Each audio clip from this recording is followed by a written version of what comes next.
Sir নমস্কাৰ। নমস্কাৰ।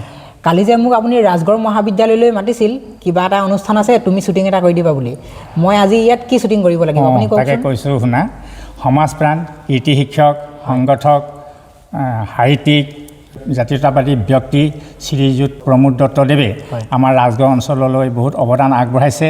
সেইকাৰণে তেখেতে ৰিটায়াৰ্ড হোৱাৰ পিছতে আমি ৰাজগড় শাখা সাহিত্য সভাৰ তৰফৰ পৰা এখনি অভিনন্দন গ্ৰন্থ উন্মোচন কৰিবৰ কাৰণে আজি লৈছোঁ। সেইকাৰণে তোমাক ইয়ালৈ মতা হৈছিল। হয় ঠিক আছে তেন্তে আপোনালোকে ভিডিঅ'টো শেষলৈকে চাব বুলি আশা কৰিছোঁ। এজন ব্যক্তিক লৈ এটা অনুষ্ঠান কৰা হৈছে যিটো অভিনন্দন গ্ৰন্থ উন্মোচনী সভা আৰু এই অনুষ্ঠানটো কেনেধৰণে হয় আপোনালোকক দেখুৱাবলৈ চেষ্টা কৰিম। আপোনালোকে ভিডিঅ'টো শেষলৈকে চাব। অকল সভা বুলিয়ে নহয় ইয়াত আপোনালোকৰ সাংস্কৃতিক অনুষ্ঠানো থাকিব দুই এটা। তেন্তে আপোনালোকেও ভিডিঅ'টো চাওক, বেছি দীঘল নকৰোঁ, চাওক আৰম্ভ কৰোঁ বলক। আজি ডিব্ৰুগড় জিলাৰ ৰাজগড় মহাবিদ্যালয়ত এক গাম্ভীৰ্যপূৰ্ণ পৰিৱেশত অক্লান্ত অনিৰুদ্ধ এক শিক্ষক গ্ৰন্থ উন্মোচন কৰা হয়। গ্ৰন্থখন উন্মোচন কৰে লোক সংস্কৃতিৰ গৱেষক সাহিত্যিক মৰাণ মহাবিদ্যালয়ৰ অৱসৰপ্ৰাপ্ত অধ্যক্ষ ডক্টৰ অনিল শইকীয়াদেৱে। ৰাজগড় শাখা সাহিত্য সভাৰ উদ্যোগত চিন্ময়জ্যোতি হাজৰিকা আৰু সঞ্জীৱ দত্তদেৱৰ সম্পাদনাত প্ৰকাশিত গ্ৰন্থখনৰ উন্মোচনী সভাত ডিব্ৰুগড় জিলাৰ বিভিন্ন প্ৰান্তৰ শতাধিক বিশিষ্ট নাগৰিক উপস্থিত থাকে।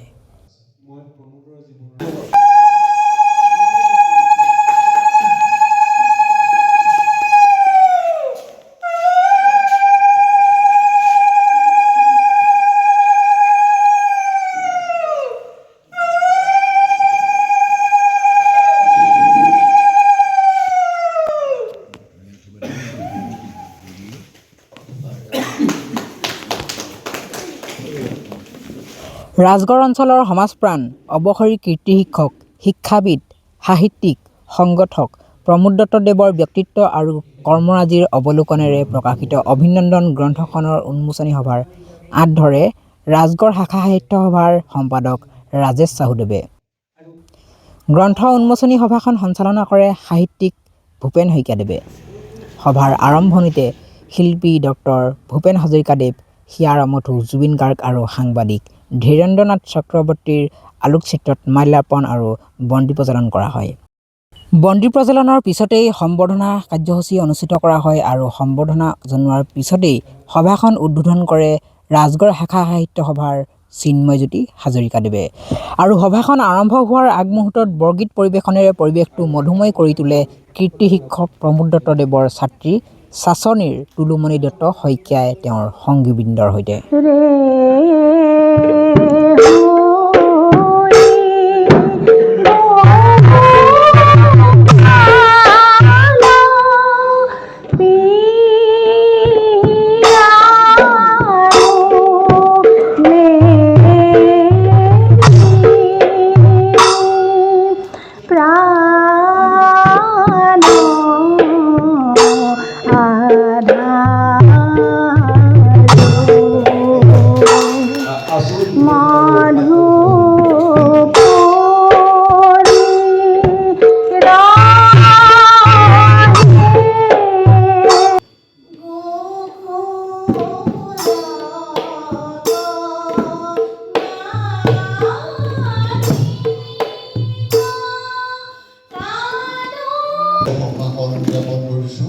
আজি লেখক আমাৰ এগৰাকী কীৰ্তি শিক্ষক প্ৰমোদ দত্তদেৱৰ আজিৰ জন্মদিন।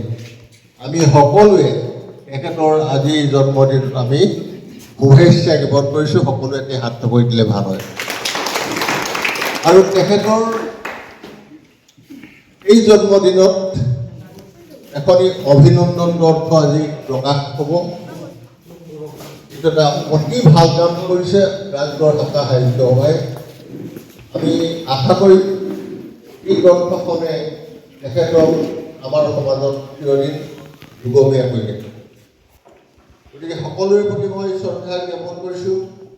অৱসৰী শিক্ষক ৰাজগড় মহাবিদ্যালয়ৰ প্ৰতিষ্ঠাপক সম্পাদক অসম সাহিত্য সভাৰ প্ৰাক্তন কাৰ্যনিৰ্বাহক ডিব্ৰুগড় জিলা সাহিত্য সভাৰ প্ৰাক্তন সভাপতি প্ৰমোদ দত্তই সমাজ জীৱনলৈ আগবঢ়োৱা সেৱাৰ বাবে উক্ত গ্ৰন্থখন উন্মোচনী সভাতে তেখেতক ৰাজহুৱাভাৱে সম্বৰ্ধনা জনোৱা হয়।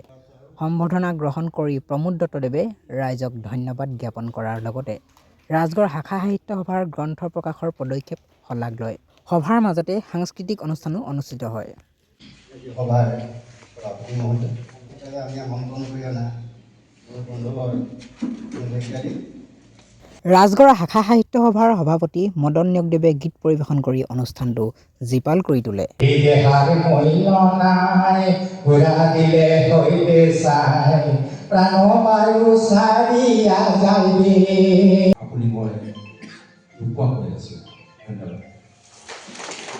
কীৰ্তি শিক্ষক প্ৰমোদ দত্তদেৱৰ নাতিনী অনচেং দত্তৰ কণ্ঠত শুনোৱা হওক জুবিন গাৰ্গৰ এটি গীত।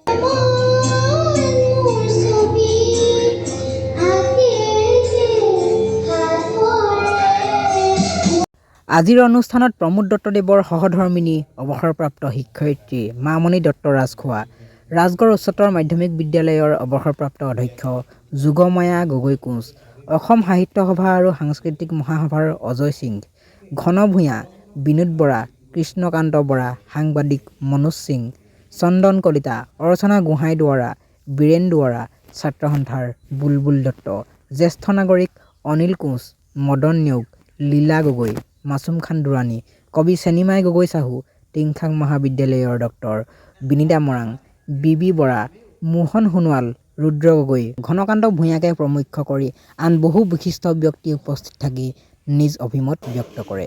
পিংকু নেওগৰ কণ্ঠত শুনোৱা হওক জুবিন গাৰ্গৰ এটি গীত।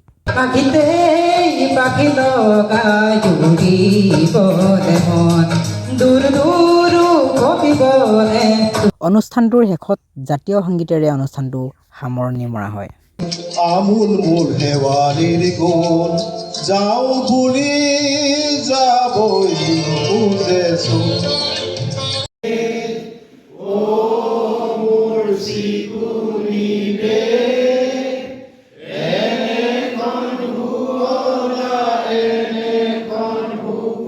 প্ৰমোদ দত্তদেৱৰ সহধৰ্মিনী মামণি দত্ত ৰাজখোৱাৰ সৈতে এখন ফটো তুলি ৰাখিলোঁ। আপোনালোকে ভিডিঅ'টো শ্বেয়াৰ কৰিবলৈ নাপাহৰিব।